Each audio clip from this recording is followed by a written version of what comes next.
That's a beautiful deer, Jesse.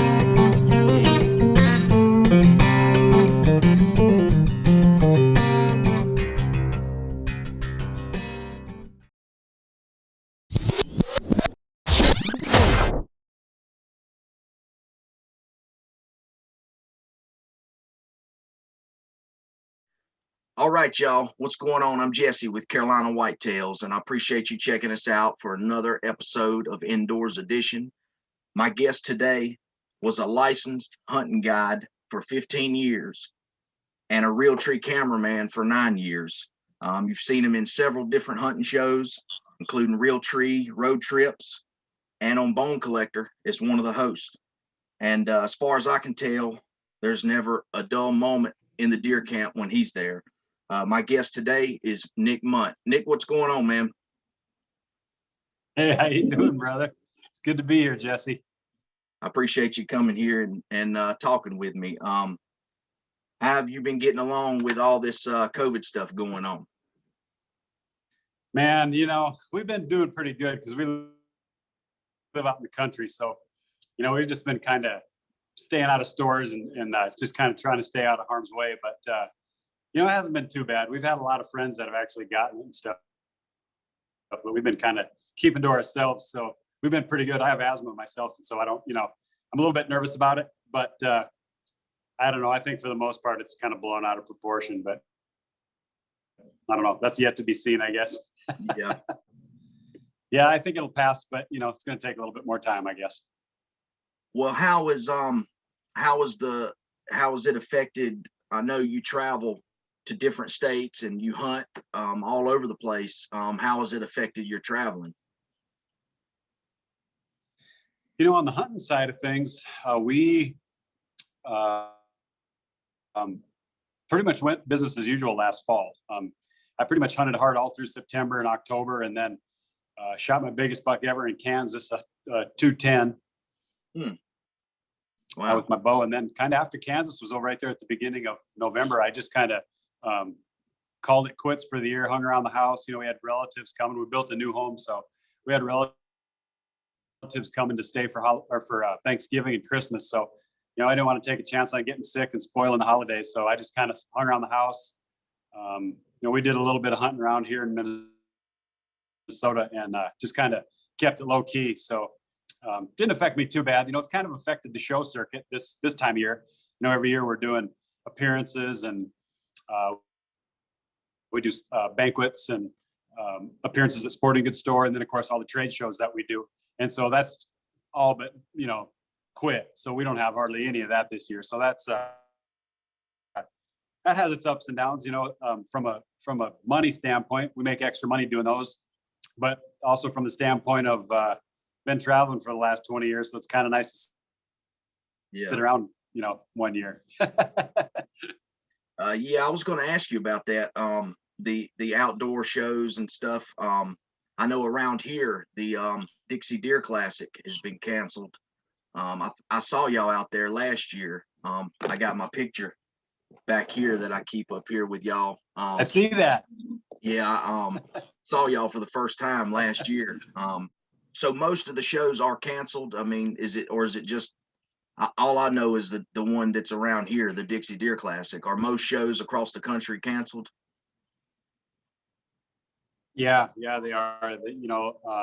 Some of the bigger shows we do every year are like the ATA show, the Archery Trade Show, the SHOT Show, National Wild Turkey Federation, the Western Hunting Expo out in Salt Lake City. They've canceled all those, and those are some really big events for us. We have a lot of people that come and say hi and come to the booth, buy a hat or a t-shirt, and so those are all those kind of got put on the back burner this year. So little hard on us, but we'll be okay here. How many deer did you say you killed this past year? Well, I started in Utah and I shot a really nice mule deer buck in Velvet in Utah. And then after that, I went to 7J Outfitters in Wyoming and I shot a really nice heavy horned big 9-pointer whitetail. And then right after that, I hunted elk there in the Bighorns in Wyoming with 7J Outfitters. And I didn't kill an elk. I hit a nice bull in the shoulder But unfortunately, when you hit them in the shoulder, you don't get them usually. And then after that, I went to Nebraska, shot a really nice mule deer buck with my bow there, and then pretty much finished out the year in Kansas and shot my biggest buck ever at 209 7/8. Just a big old Kansas bruiser, man. It was pretty dang sweet. So you're really really well known in the outdoor industry, and I'm wondering, when did you first start hunting, and who really got you into hunting? Was it your dad or an uncle or a friend, or how did you really get introduced to it? Well, when I was really young, my mother's dad has a farm in kind of north central South Dakota, and they've got a couple 100 acres there. And it's kind of open country, and there's a creek bottom that runs through it. And so that's kind of how I got my start hunting. I would walk that creek bottom and I'd shoot, all kinds of little animals and birds and turtles and gophers and all kinds of stuff. And so, I really got started in hunting, shooting small stuff. And so, my passion just kind of grew from there. And I've always been an animal nut. So animal behaviors has always been kind of a big thing for me. And, just kind of progressed from there. And then, I was a guide in Wyoming for many years. And then I started getting into the TV side of things. I was a video guy for Realtree, and then we started Bone Collector. And so, I've just been interested in animals my whole life. And so for me, hunting is about the animals, about getting your hands on them, and it's just that's kind of the main thing is the animals for me. That's what I love. But it started at a young age, and my granddad, my mom's dad, my grandpa, and my dad, are the ones that really definitely got me into it the most. Yeah, I've seen where you have a really really passionate about the animals, like you said. Did you ever have any ambition of becoming a veterinarian or something to do working with hands-on with animals, or was it always more towards hunting? It's kind of funny you say that. When I was growing up, that's exactly what I wanted to be. I wanted to be a veterinarian, and I actually wanted to be like a zoo vet, so you could work on a bunch of different animals. But once I kind of got high school age, I soon found out that math wasn't my strong suit, and I knew chemistry and stuff like that. What really wasn't for me. So I know what you mean. Soon switched from wanting to fix animals to just shoot them. So I read that you was a barber by trade. Did you had planned to make a living doing that? Yeah, when I first got out of high school, a buddy of mine, his dad was the barber in our hometown, and I had signed up to go to a 4-year college there in my hometown, Black Hills State University in Spearfish. And I went up there and I met with an advisor, and I just knew that college wasn't for me, So I went and I talked to my buddy's dad, and I said, hey, what would it take to become a barber? And I asked him if he needed any help. And he actually told me that if I were to go to barber school, he'd give me a job. And so that's what I did. I went to the barber school, and it was about 10 months. And then I came back and I worked in my hometown for several years until I kind of started guiding a little bit. And still today I cut hair. I actually, cut the kids and all my buddies and my father-in-laws, cut all their hair still. And I really enjoy it. It's a fun job. You get to BS a lot. And something I'm pretty good at is BS. And so. Yeah. Yeah. Whether you're at deer camp or at the barber shop, you still need to know how to tell stories and, BS your way, through a story. Yeah. Yeah. There's a lot of similarities. That's for sure. Did you ever open a shop anywhere, a barber shop, or you didn't get that far? I never did. Kind of when I was doing the video stuff with Realtree, I would work for Realtree in the fall in video. And then in the spring, I would go back to 7G Outfitters and guide turkey hunters. And then in the winter and in the summer, I worked in different places, and I would just get jobs in barbershops and spend the summer and winter. And I spent some time in Colorado. Then I did some snowboarding and the winter sports that are there. Then I'd go back and go back to South Dakota, where I was from, and base out of there. So it was a pretty fun time. A lot of different changes. So it was good. Well, you said you was a licensed hunting guide. How did you go from just hunting small animals and stuff on your grandparents' property to becoming a licensed guide? How does that happen?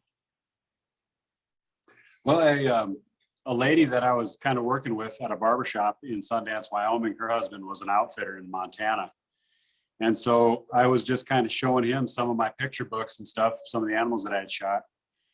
And he asked me if I would consider guiding for him. And then he was working with Jeff next door from 7J. And so I just met those guys through the barbershop and started working for Jeff. And I ended up working, for Jeff for about 15 years. And we guided mule deer, whitetails, elk, turkey, and antelope. And that's just kind of how I got into it all. And then at some point, like you said, you became a cameraman for Realtree. How did that happen? So David Blanton and Bill Jordan wanted to come out and do a TV show with us at 7J Outfitters.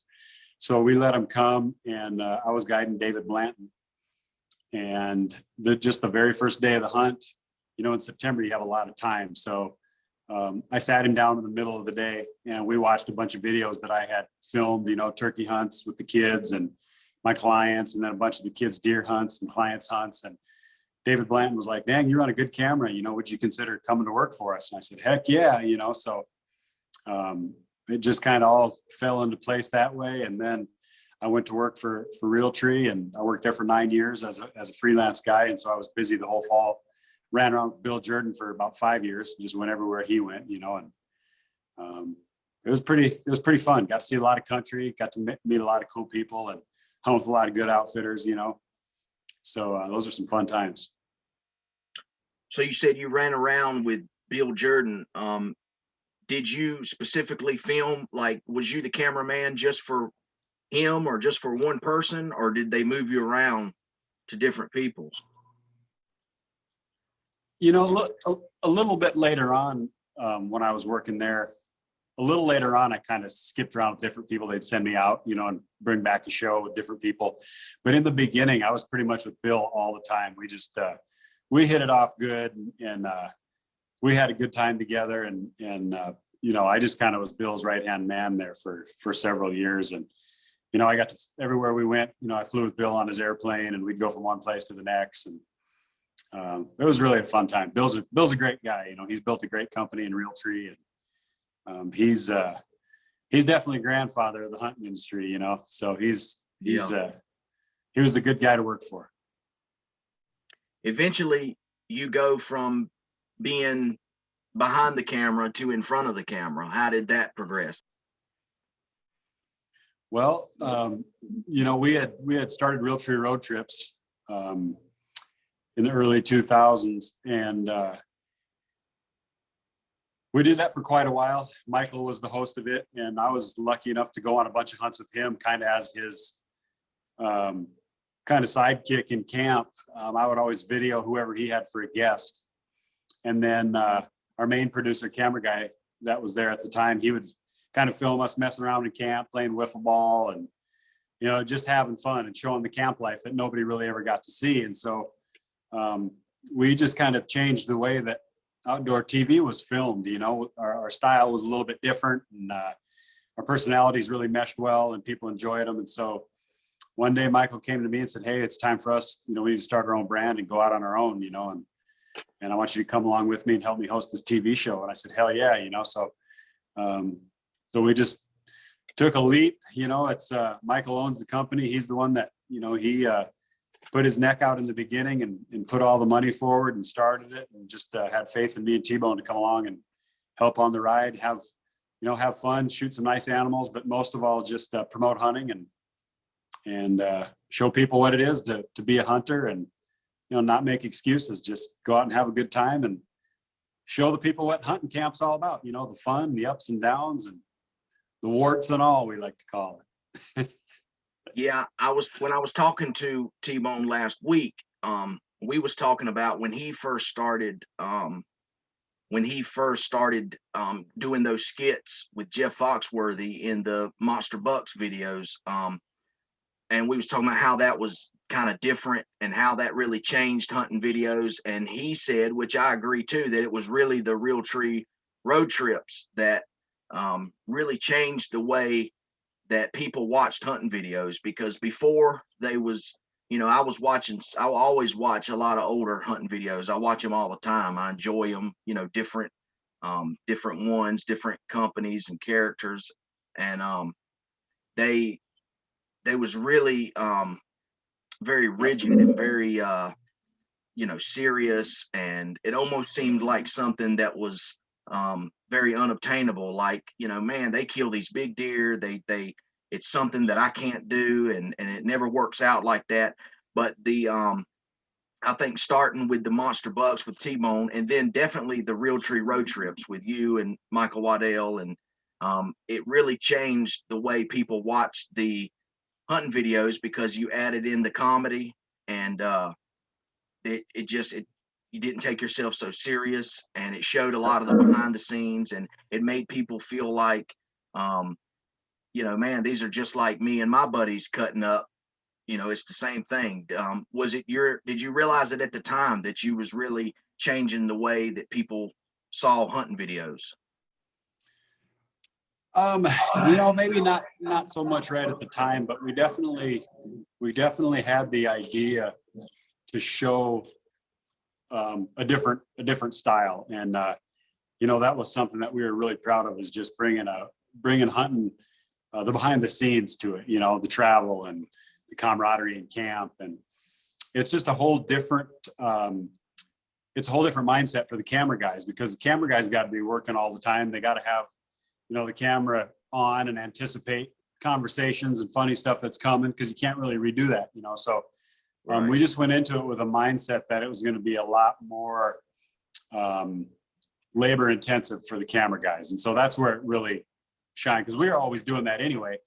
But some of the old style of filming, they maybe showed somebody, filling their plate with a little bit of food and then sitting down and a pan of the room, but they never really got in your face and heard, all the talking and joking and all that stuff. So that's really what, we were trying to get. And so with that, the personalities came out, and you could just kind of see the transformation. You was talking about doing the Realtree road trips, and then eventually Michael Waddell has this idea for a show, Bone Collector, and that show has been going on for like over 10 years, I think. And it's got to be one of the most popular outdoor shows there is.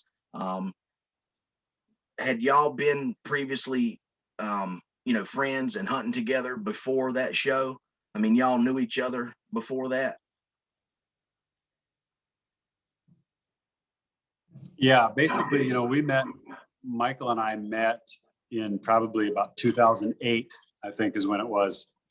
I'm sorry, 1998. And literally from the very first day we met, we just became really close buddies, man. We just had a blast. We hunted 4 days in South Dakota and Wyoming for turkeys, and man, it was fun. And ever since then, we've just been bros, and it's been 13 years now that we've been doing Bone Collector. And it's just gone by so fast.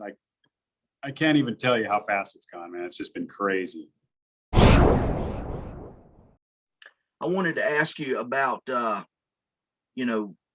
as far as whitetail hunting, how you feel about using bait, and using, like around here, like a lot of people use corn piles. How you feel about that? I know you're from out west.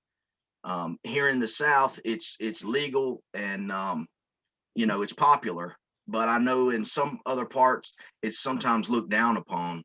I wonder what you think about, baiting.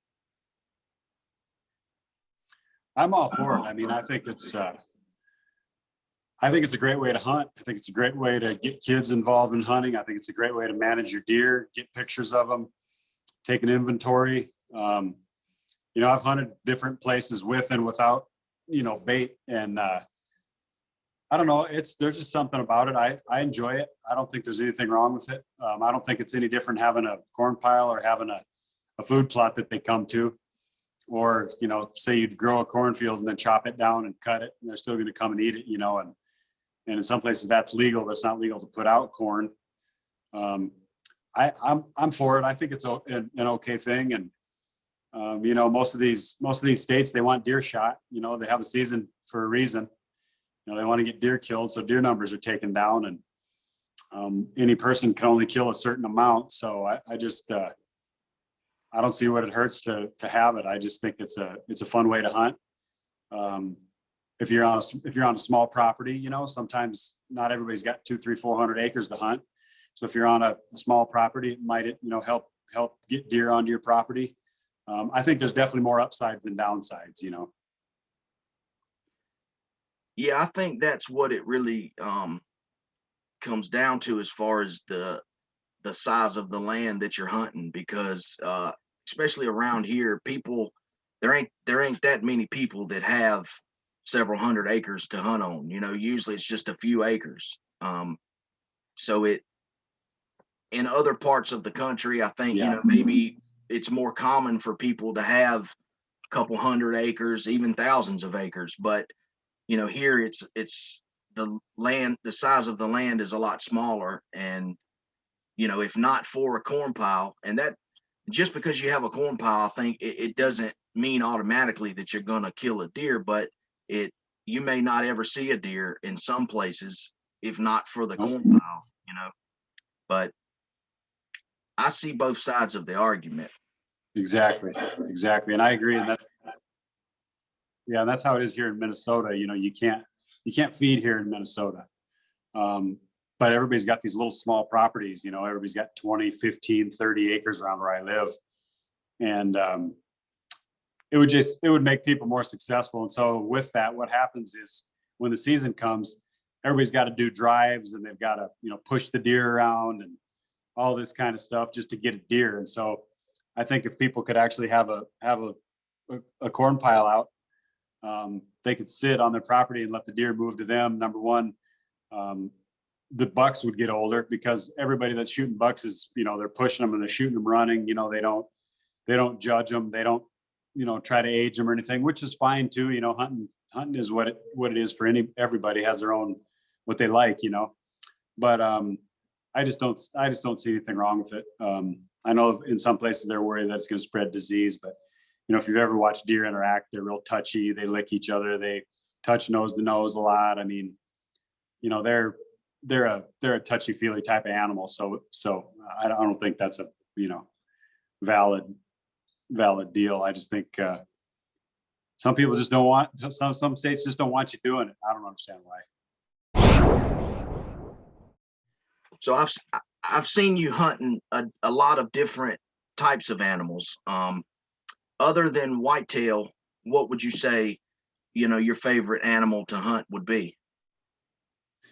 Boy, that's a tough one, man, because I really love it all so much. I love to hunt mule deer, just because of the way you hunt them. They're in the open. You can glass them, and just seeing groups of mule deer does with a buck with them is just a cool sight. They're more of a herd animal than the whitetails. They're more like an elk. A big buck will get a harem of 6 or 7 does or 10 does and kind of stick around with them and get the whole bunch. And same with elk. I love elk hunting too. Calling anything in is cool, and just to call in a big old bull and shoot with a bow is pretty neat. So those are probably my 3 favorite. Elk, mule deer, and whitetails are probably my 3 favorite. But I love everything, man. I love to turkey hunt. I love bear hunting. Moose hunting's amazing. I've been lucky enough to shoot 5 moose. So it's hard for me to pick one. It really is. I watched a video the other day you was moose hunting, and the moose was charging you, and you just stood still and ended up shooting it. And the guy that was with you, he took off running to the creek, to the river. Yeah, that was pretty exciting. That was a pretty exciting hunt. That thing came charging up, and I knew that, I had a log in front of me, and I knew he wasn't going to come over that log. So I just stood there, and my guide and the camera guy, they both took off running, and they got to the river's edge by the boat. And so I was like, get back up here. They came up, and then walked right out there about 20 yards and I smoked him right in the heart. So that was awesome. Yeah, that was a crazy video, man. I know a few other people in the hunting outdoor industry I saw was involved with the I think it's called Hunt the Vote this past election. I was wondering if you did you do anything with them? I did. You know, not it wasn't like a paid deal or anything like that. I just volunteered, you know, just basically tried to get as many hunters out there to vote, you know, because there's a lot of states that have big hunter numbers, but they don't have big hunter voters.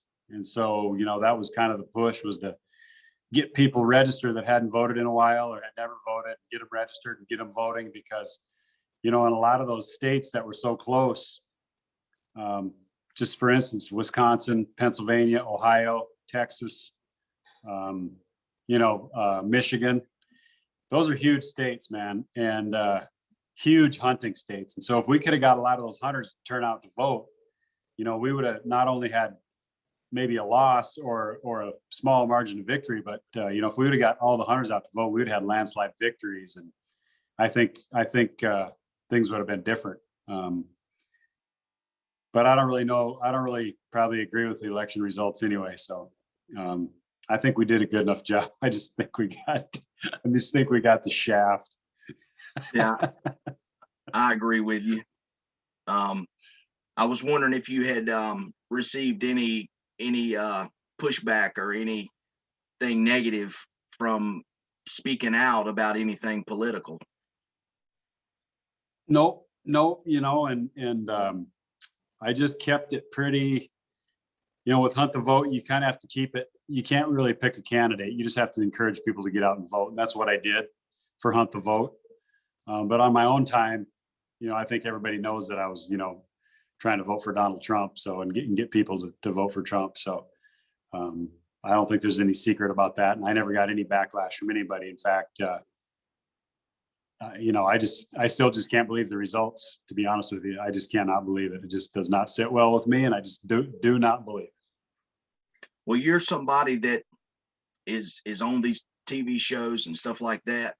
What do you think about these people, maybe not in the outdoor industry, but other people that are on, you know, that are kind of known people, you know, they're getting attacked for speaking, you know, if they do choose to support Donald Trump, they're attacked. They're giving their address out, and people are going to their house and threatening their family. I wonder what you think about that.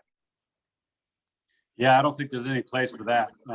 You know, I think obviously people don't agree on political agendas, you know, but when people start invading people's privacy, you know, ruining their businesses and their livelihoods, and you know, harming their property and threatening people, I think it's a little bit out of hand. And so, you know, I just don't think that the people that are doing that they're not, you know, standing for what we really stand for in America. And, you know, the difference of opinion is okay, but once people start lashing out and harming property and taking lives and putting people's lives at risk and in danger, I think there's a line to be drawn. And you know, I hate to say it, but I'm fighting for the good side, and I think there's a lot more of us than there are of them. So, you know, I guess they want to bring the fight, they can bring it.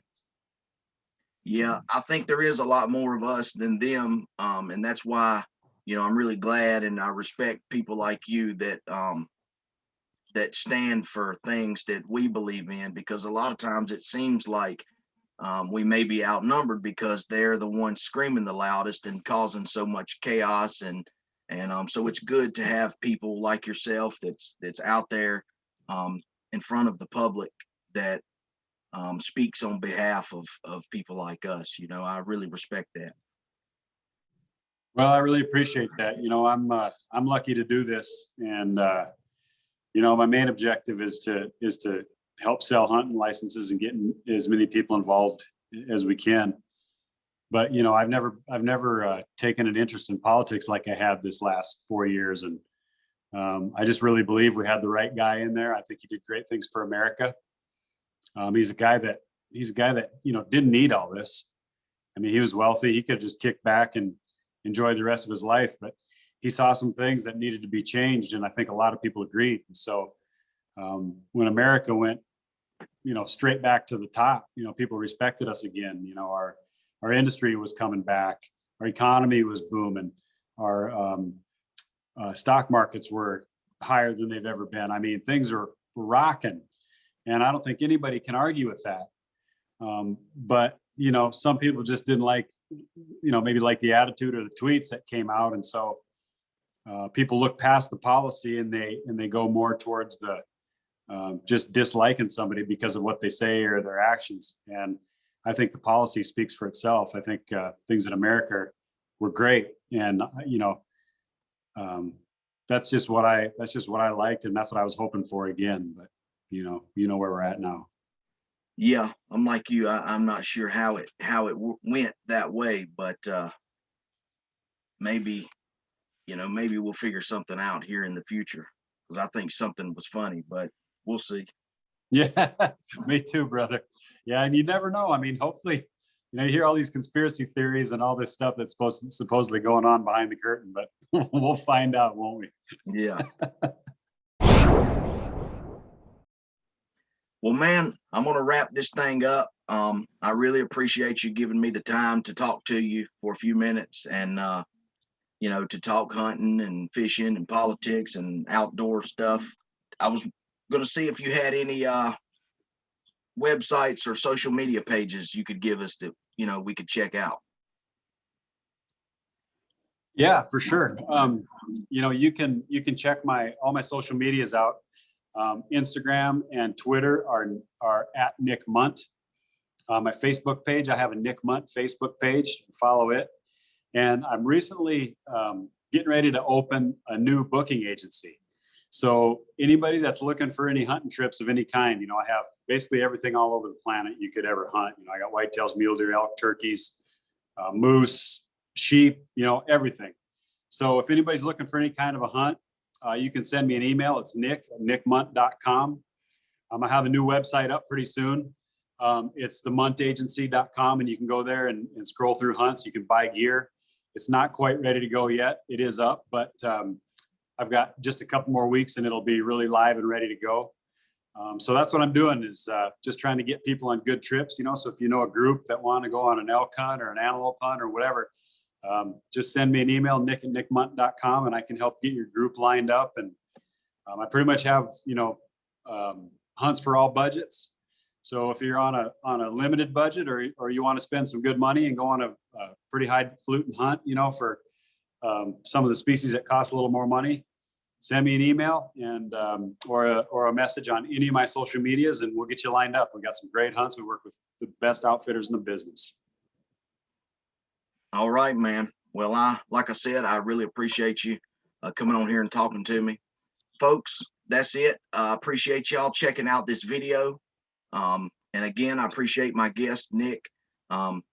Folks, make sure y'all like, share, and subscribe, and keep following Carolina Whitetails.